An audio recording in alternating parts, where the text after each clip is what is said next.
3 o'clock, and we're going to start the Finance Committee meeting. Kristen, could you have a roll call, please? Sure.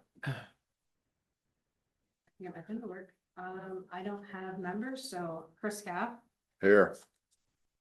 Elizabeth Lynch, Here. Dr. Bodina. Here? Jeff Johnson, Here. Butch Knopf, Nope. Roger Elling, No. Holly Donahue, and Tracy Smith. Tracy is Tracy's online. on. Here. And Tom Tom Cannon. Cannon. So we have 1, 2, 3, 4, 5 members present. We have a quorum. We can proceed with the regular meeting. There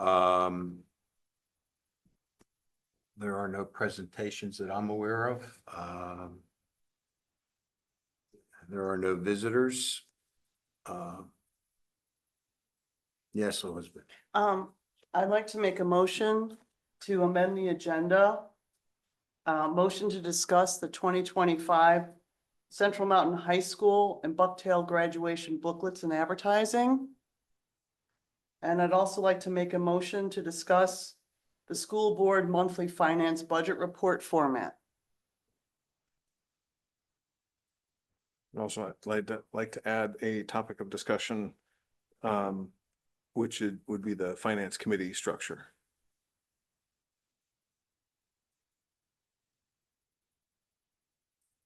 Without objection, we can add them. Interest earnings. I am not able to share my screen. I don't think I'm joining the same meeting. Hold on a second. Christie. Are you logged in? Yes. Talk into the microphone. I couldn't hear you. Oh, I'm not able to share. Joni normally shares her screen. I'm not able to share my screen. You have to be logged into the Zoom meeting. Okay, I was joining Google.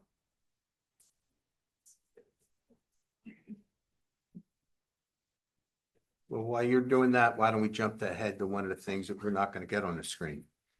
Elizabeth, why don't you talk about your the Oh. graduation booklets? Okay, thank you. Thank you, Chair Bill.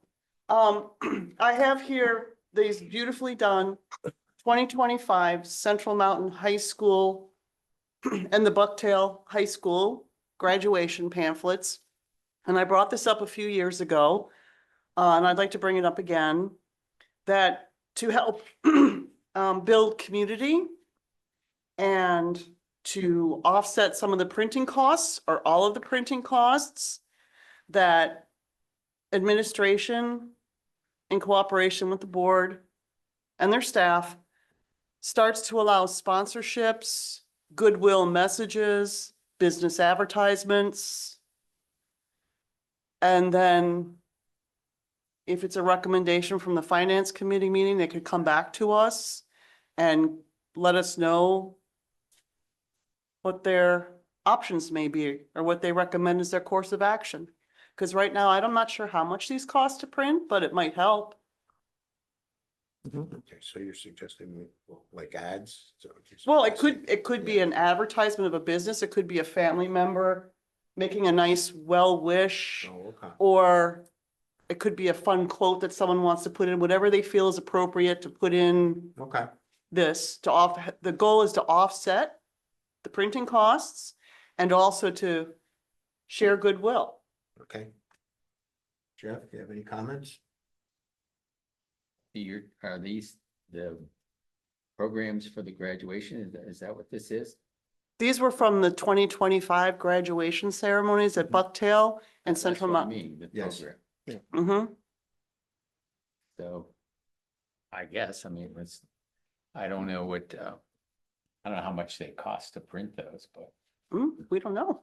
I can't believe Chris? they're that expensive. But I think it's a good idea as long as we don't make it like, full of advertisements and take the, direction of it being about the students away. Oh, absolutely. I I see mean, it. if somebody wants to donate to printing costs, something like that, yeah, and you can make a mention of it, but I don't wanna put out a flyer with all kinds of ads. Because that is seriously about nothing but students. I agree with you. I think you mentioned that. If you want to sell stuff like that or put that stuff for like a program for a soccer game or team or a football team or whatever, this should be something that's classy and I don't think there's a place for that stuff in a program or a graduation. I think it Plus you should had have, a line at the bottom, it was like programs printed. if somebody wants to donate money to offset the printing costs, if you want Yeah. to give them a little credit at the end. That's But it. I just think we get bombarded with messages and ads and everything. If you want to say, congratulations, put it in the newspaper or on Facebook or something. I just think I like them the way they are. I have seen it with Yeah. things and everything was oriented towards just what you said, congratulations, best wishes to the class, whatever, something like, so. You it's could sort do, of, do some, what's the right word, editing, censor. you could do a whatever, line to on the make it bottom of the last tasteful. page that says, printing donated by Frank Redmond.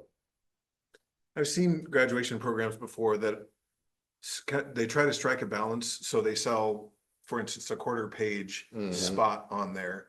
And the requirements where it has to say something about either a graduate or the class. Mhm. And so it could be Miller's Furniture Yeah. congratulates the class of 2026. And they buy that spot in the program for $100 or Yeah, whatever. I just don't wanna take Yeah. the Oh. focus off the Mhm. student. Yeah. So that's their lifetime achievement. Right. Yeah. That's all. Okay, may I say something? Yeah, please. No, I hear I think you're all correct. Okay, we don't want this to turn into some, gizmo. But I think Dr. Redmond really sees the concept Mhm. that you would have a very specific number of pages or page, and each one would have a fairly decent price tag. Okay, and you would decide, first come, first serve, or however you want to do it, but it would be a privilege to be put into this. So it wouldn't be like $5. We're talking whatever their cost is divided by a page or divided by 2 pages. I believe Dr. Redmond gets the concept, and that's, Yeah. thanks for helping me So, yes. fine tune Okay. the communication. Okay. All right, so seems to me we've got a consensus that we could perhaps bring this up to the full group. I don't And answer. know that it would necessarily need to come to the full board. No, It's something okay. that I can just run with. All right. That's, We didn't hear Simple's anything from always better. Tracy. all right, Christy, you ready? I'm good, Jeff. Thank you. I'm sorry, Tracy, I forgot you were up there. I'm sorry, I apologize. No, that's fine. It's all good. I agree with all of you. It's good. That's it? Yeah, I guess that's it. Okay. This time it's a take, Christy. Alrighty. Okay. Interest earnings for the year, Joni has them all listed here and just the rundown of them. The interest for general fund for 25-26 is up to $4,729.41. And all of these are that one's as of August 30th. We haven't gotten the interest yet for September. The general fund CD was just renewed on 9/11. And we did get interest for the year. So far, our interest is $31,622.21. The money market account has made $28,464 in interest. Fund 39, which is the Liberty Curtain Capital Project account, that interest for the year was $13,060, and that balance is now zero for that account. Fund 15, the interest for 25-26 is $36.16. And you'll see at the bottom, the renewed CD rates as of 9/12 for 3 months is 4.10, and that expires December 12th. And where did the $13,000 that was in there on 8/30? Well, that's interest. Where did the money that was there go if that account is zero now? To pay for the Yeah. Liberty Curtain bills. It was all used? Yep, Okay. yep, it was all used. So there will be a little bit of interest that comes in for September, just because we did have a balance at the beginning of September. Joni checked with our auditors and we can transfer that to Fund 32, which is also a capital projects account. All right. So it'll be a very small amount. We won't be able to pay a bill with it. We don't believe so. All right. She just asked if we could transfer it. Yes, ma'am. Chair Bill, thank you. If I didn't ask this previously, I've meant to. Can we show the percentage of the interest rate for each of these, please? Next to in the same line? Oh, you want, like, if it's 3.4%, you want to know? Okay. Yes, please. And then when it expires? That would, So oh, go ahead. I realized from doing the bank reconciliations that the interest fluctuates. The only one that really stays steady is the CD account. Mm-hmm, So yes, every month it might fluctuate 0.1%. So even, it would change yes, from month to month. yep, that's exactly, yep. Mm-hmm. And then I had one last question. Anybody else? Chris? No? No, I'd like to see what those percents are, but You Jeff, could- you have anything? No. Tracy, you have anything? Good. I'm Yes, good, thank you. Okay. Okay, Elizabeth, go ahead. Okay, thank, and don't worry about this right now, Chrissy, but just maybe next month. Closing the tax office, the interest that we would garner from that. How will that impact what we see? And don't worry about it right now, but, So that's not the school district's interest. It would go, to the tax office and be distributed that way. So we go out to, if there's money left, it would go out to the municipalities from my understanding. okay. Yep. Okay. Okay. Tax collection.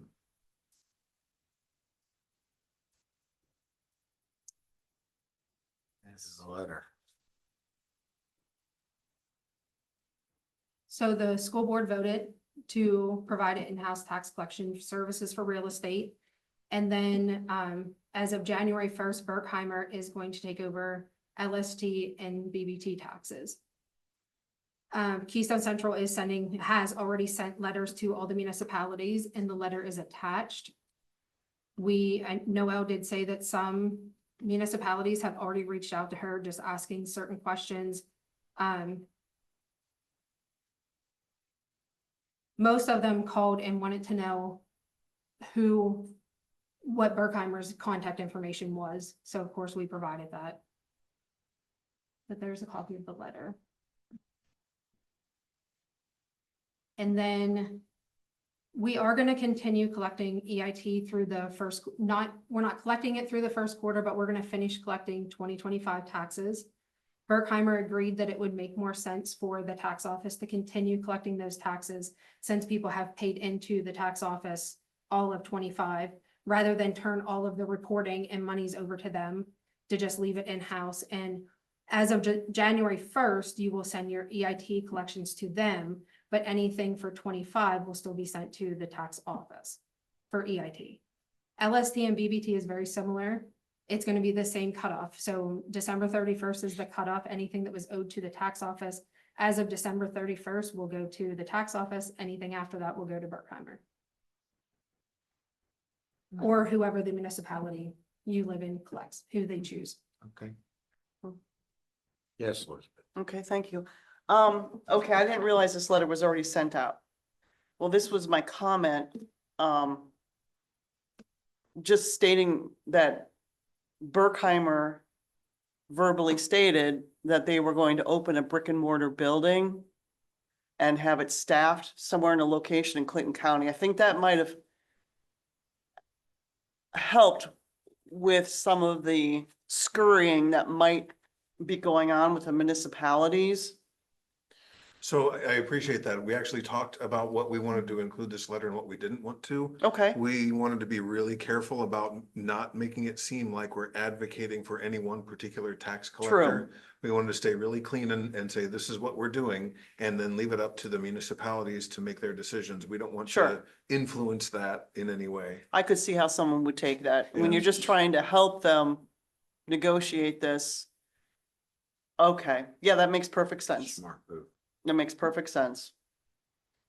Okay, so if, when the bills, not that this is important, but when the bills do come here, because there's always gonna be that transition period. Absolutely. So you folks are gonna then just have to forward them to Berkheimer? Yep, yeah, we'll come up Okay. with a process on how we're gonna handle it. Okay, Yep. great, great. Yeah, there'll be a little bit of a learning curve there. Oh, absolutely. So okay, thank you so much. Anyone else on that?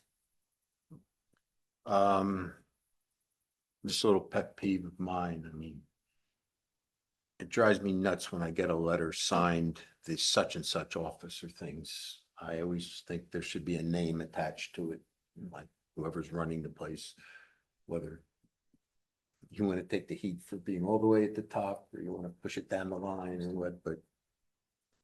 I don't care whether anybody else cares about that, but it does drive me nuts when I get one like that, so. Yes, sir. Christie, with the different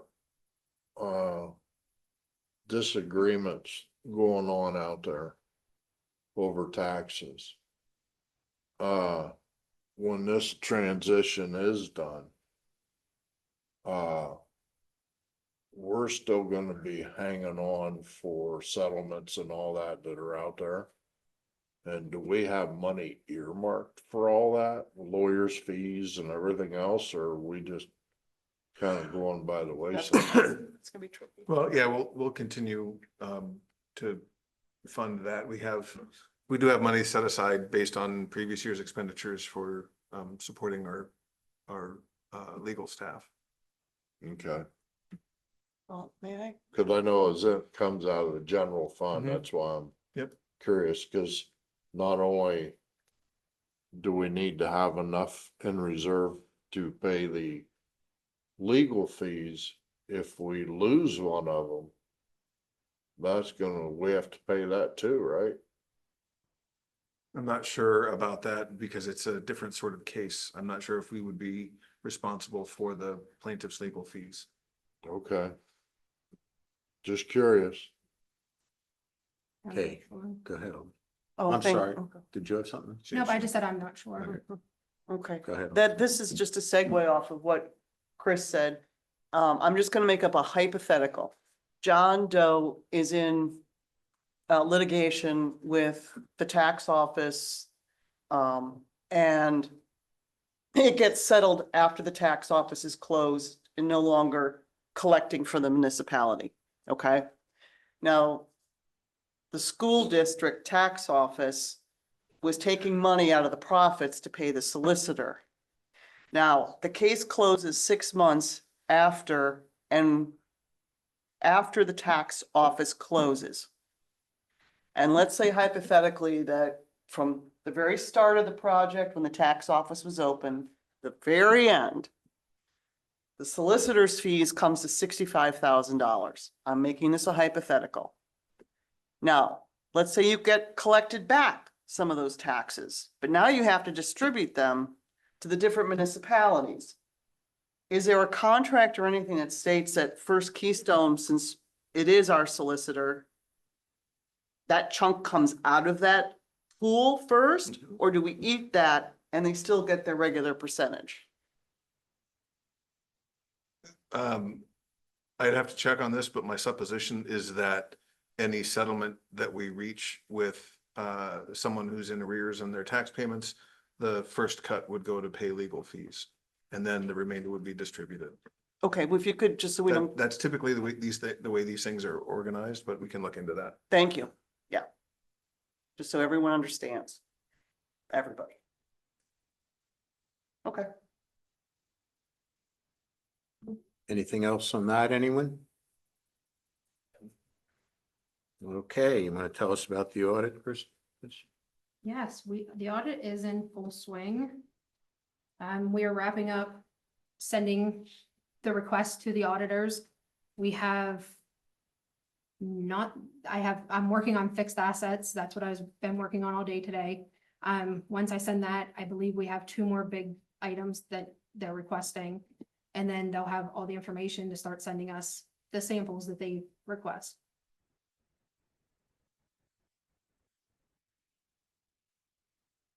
Any comments? I'll wait and see.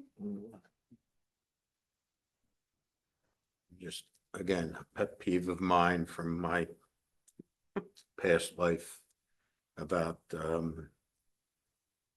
how can something have been conducted on the 25th when it's the 23rd? Should have been worded differently. I think what Joni meant is they were coming to conduct. They Right. were already here the 16th. They'll be here the 25th then as well. Yeah. I understand and I agree. Yep. Okay. Yep. I'm just used to, this is what plaintiffs' attorneys use to drive you nuts. Okay, you know. Anybody else have anything on that? No. All right. Tyler Tech. So Tyler Tech, we went live July 1st, as we've discussed. We are still fine tuning and learning about reporting and making sure that everything is being expensed correctly, reported correctly. Working diligently to make sure that that's all happening. And we're still learning about the reports, like I mentioned. It's going. It's a very nice program though. It's very easy to use. It's just trying to find all the information that you need. All right. Yep. You know, you can confuse me in about 2 minutes, so, or less, so. It's massive. It does things that I don't even know what it does all yet. All right. Yep. Yes, Elizabeth, you had your hand up first. Thank you.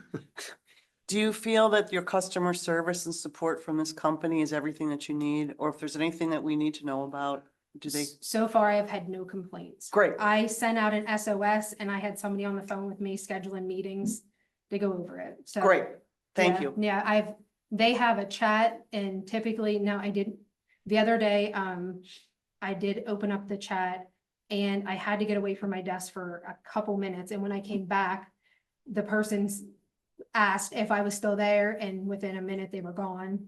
So that was upsetting to me, but I was able to get right back in and got my answer. And if they can't solve it through the chat, then they'll call you. And if they can't call you, if they don't solve it through the call, then they'll open a case and they pull all kinds of resources in and people in. So Great, I've been happy with them so far. that's great. I'm yep. very, that's great. Thank you. Yes, Chris, please. Were you able to find a spot to, excuse me, to put a column on for a date on when things were paid? Not yet. And so I was going to do a chat about that this morning and working on fixed assets. I didn't get that far yet, but our auditors are asking for the same thing. So we have, Okay. not that we didn't have to with you, we had to with you and now we have to with our auditors too. So it's definitely a priority. Okay, Yep, thanks. yep.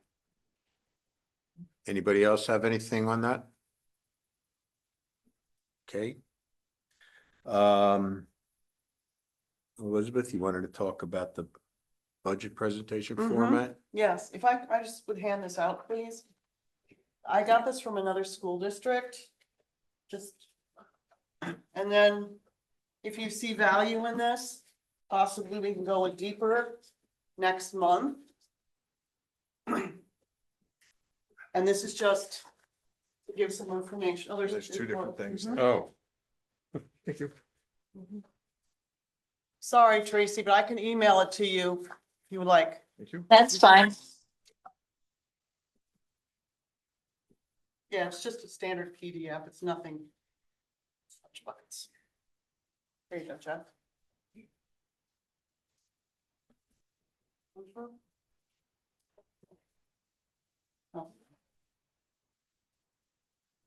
Oh.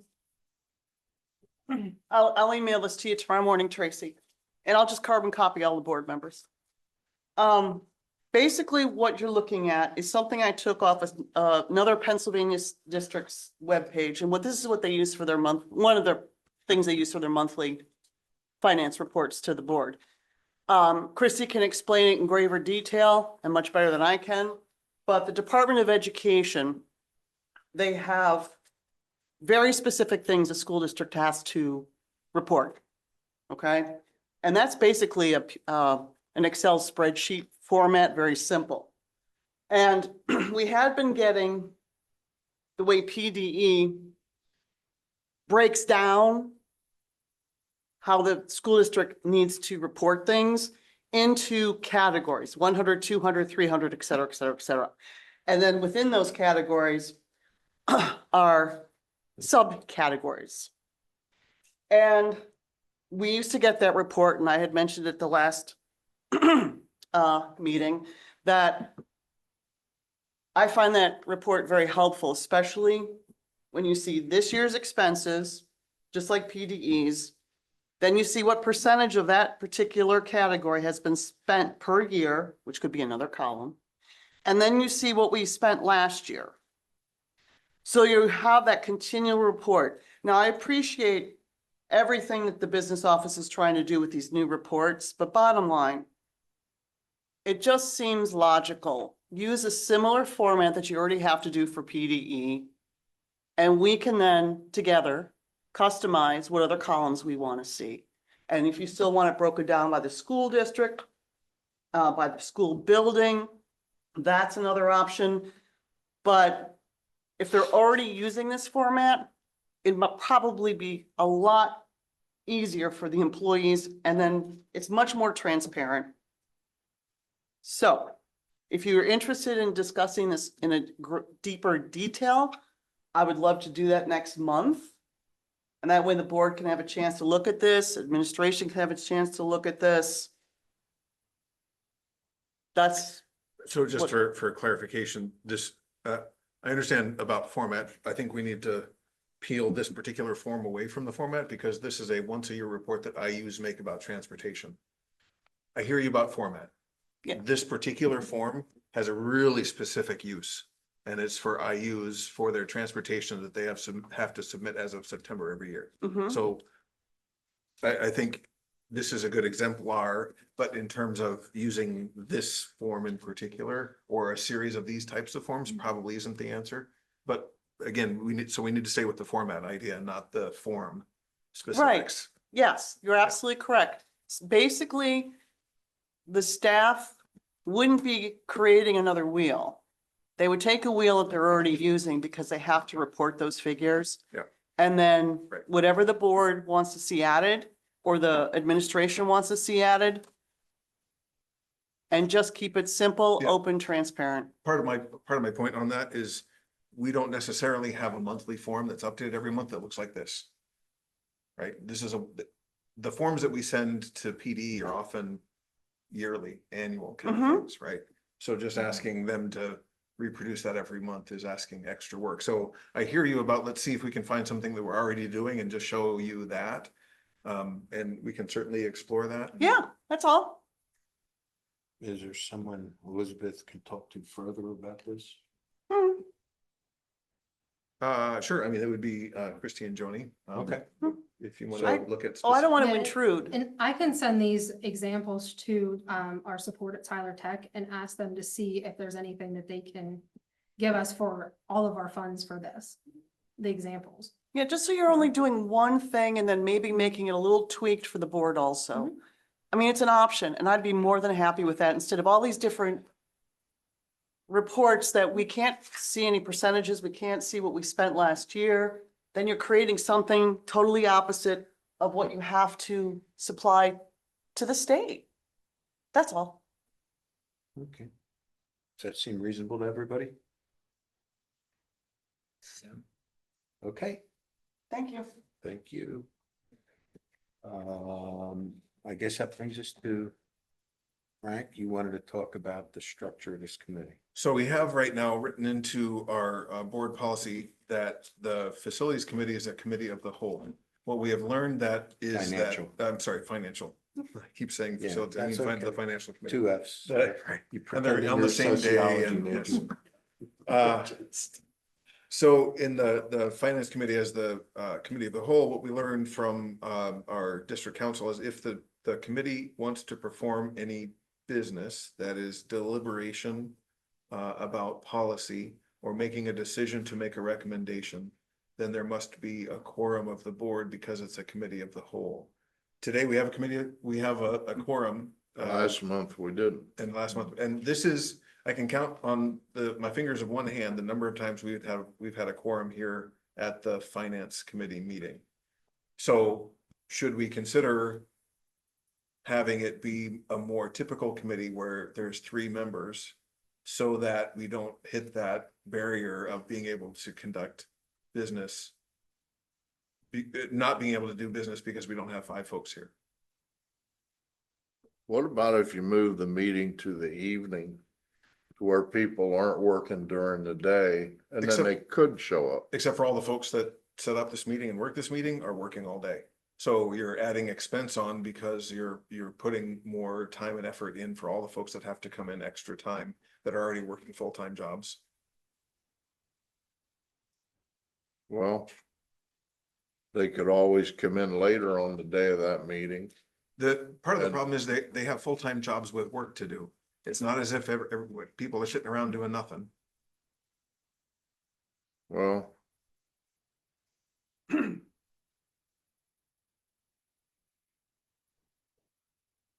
I think we need full board input on all this. Well, like I said, it's just for your consideration, and I think putting an extra evening meeting is problematic from a staffing perspective. It's up to the board. The board can certainly say, no, we're doing it in the evening. They're just as long as you understand that's an extra expense, an extra wear and tear on the staff that has to come in for that. We'll do as the board schedules. I don't personally see a problem with changing it so that work can get done. And if other members of the board want to come, they absolutely can because it is held publicly. And that way, at least issues can be brought up to the full board in a work session then afterwards. But I think switching it to the typical committee structure will help get more things done and not to delay things. Thanks, Tracy. Anybody else? Yes, Elizabeth. I don't think we've ever asked the other board members, maybe during the work session, why aren't they here? Just ask them. Why aren't Probably they here? because they're working. Most of them are working. Well, we only have one person Which isn't, that works, No, we have Tracy that works and she's here during the day. yeah, and we have Tom, Tom and Polly. Tom and Polly that are Butch working. and Roger. Roger's Roger working. Roger's also, retired yeah, now. well, he's doing some part-time work. Yeah. Why don't we just ask them, why aren't they here? Okay, and then we can discuss it with them.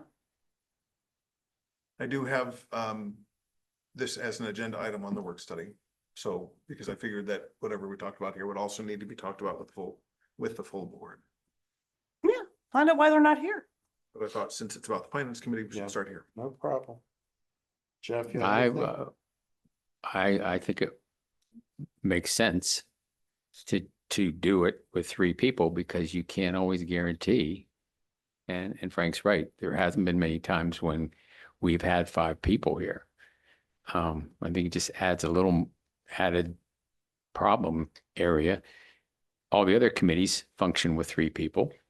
So I can't understand why this has to be any different. I mean, we can still share the information just like we do with the others in the other committees. So I just think it would make it much more efficient if we go to 3. Well, I hear what you were saying, Tracy, but the problem is what I'm concerned about is I know that there have been examples during my time on the board when certain committee chairmen have excluded board members that weren't on that committee from participating in the meetings. And I don't think that's a good idea personally with something of this magnitude, the finances. So if we were to try to change the structure of the committee with the provisions, in my opinion, would have to be made to allow any board member that wishes to participate to have full committee privileges for it. Because I can see it happening again. Yes, Elizabeth. Thank you, Chair. I understand what you're saying, because trust me, there's meetings I want to go to and I want to speak, but not happening very often. So be that as it may, we also have to worry about Robert's rules. Okay, if we have 5 board members that come to the finance committee meeting, it would be up to the policy and the chair to say that then you would have to open it up to all public to have equal access, because those other board members that show up, they're technically in the public. So if you do that, everyone in the public would have equal access to speak. Well, not, okay. So it's a tricky wick, but bottom line, let's look at the foundational issue. Why aren't they here? Maybe they don't, let's find out why they're not here first and then go for the discussion. I think there's also a middle ground, if you don't. Go mind. ahead, please. I think there's also a middle ground where the committee chair can take input from whomever he or she wants, whether that be board member or otherwise, and the 3 sitting committee members can take that as part of their advisement and decision-making as to what recommendation they're ultimately going to make to the board. That isn't an ideal world. I will tell you a story that happened before you were here. Okay? Later. Okay? Yeah, I hear what you're saying, Elizabeth, and I think that there probably are ways around that. But,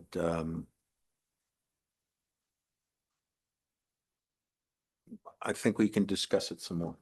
And you've already got it on the full board meeting, Yes, and sir. I think that, I think your question is a good one, that people that don't come, why don't they come? And, we can go for there. I don't think there's any great urgencies. We can work around it. The same thing. I mean, we can have an informational meeting. Let's face it, for most of the committees, technically, we only take a consensus and don't take a vote and then make a recommendation anyway. So, the one thing we can't do is vote and make a recommendation without violating the Sunshine Act. So, Well, yeah, as long as the meeting is held in public. yes. So in all- I'm in all- assuming that's, In all honesty, we don't make any decisions at committee level anyway. Correct. But even to deliberate on policy, according to the way the law is written, to deliberate on policy and come to a recommendation. Then you have to have a You have to have a quorum of the committee members. Right. Mhm. Yeah, so a work session, I mean, it hasn't, we just say this is what we worked on. Okay, all right. I think we're ready for the Okay. work session. Anybody else have anything else? Tracy, you have anything else? Nope, I'm good. Thank you. Thank Okay. you. Anybody here have anything else? All right. 3:39, we're adjourned. Good, thank you.